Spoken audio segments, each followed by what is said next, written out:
Our version of the Midwich Cuckoos is set in a picture-perfect postcard town of Midwich, when nothing very much happens until one day. We've had a complete blackout, no communication possible. Anyone trying to get in falls instantly unconscious.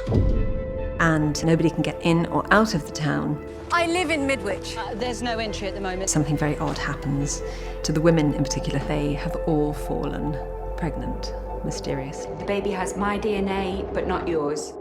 It was written by a great British science fiction writer, John Wyndham. We could see that our children were special, but we loved them, and they loved us too. And then one morning, everything changed. When the opportunity came to update the story and to turn it into a television series, I immediately updated it to now. To our family. I write often with westerns very strongly in mind. Paul Haynes is the sheriff of the town, Susanna Zellaby is the priestess, and Sam and Zoe are unquestionably the city dwellers who are almost riding out in their carriage. You can imagine it in a John Ford western. You first? Who are going to make a new life. I'm Susanna Zellaby. I'm a family therapist. My character, she's this priestess figure, someone that people can go to with their concerns and worries, which they do. I'm glad you called. She's interested in children's minds. She wants to help these children. She thinks that she can help them, they can help us. She sees the good that there could be. It doesn't quite work that way. We don't know what they are. I don't trust them. DCI Paul Haynes is a Detective Chief Inspector of the Midwich Police.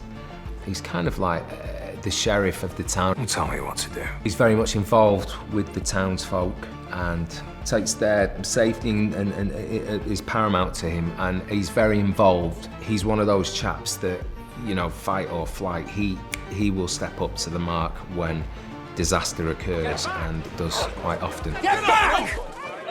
The phrase community horror has been used. I'm not convinced it's completely a horror, but it does have elements, certainly. And it certainly portrays a community under intense pressure. Sit down. Will the community crack and destroy itself? We are all in this together now. You know that thing in psychology, the tyranny of the shoulds, and that's what keeps this community together. There are so many shoulds that everybody abides to, even in the face of real evidence that something is rotten. What did you do to me? Is this a comment on parenthood? We all aspire to be the best parents in the world. In this drama, at one point, the children become really who they really are, with absolutely no attachment to the parents whatsoever, which is incredibly daunting for the parents. He doesn't love me anymore. What?